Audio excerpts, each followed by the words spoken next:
सार्धपंचशतमानोत्सव कार्यक्रम चालू असा फाटी रामतारक मंत्र हवन चालू झालं आहे. आमगेल वर्षासाची Shri Dattaraj Salgaonkar, Mrs Deepti Salgaonkar. You performed Havan. How was your feeling, sir?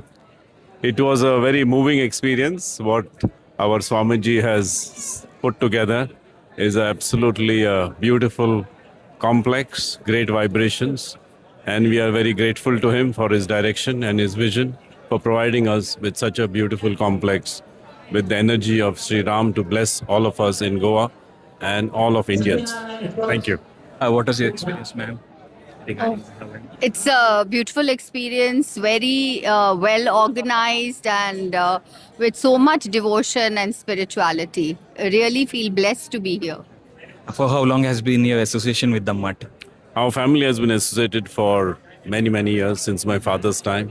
And for me also, since I've been here in Goa, we've always been associated with his. Spirituality is part of our culture and it has played a very key role in all what we do and in all what we think and we foresee.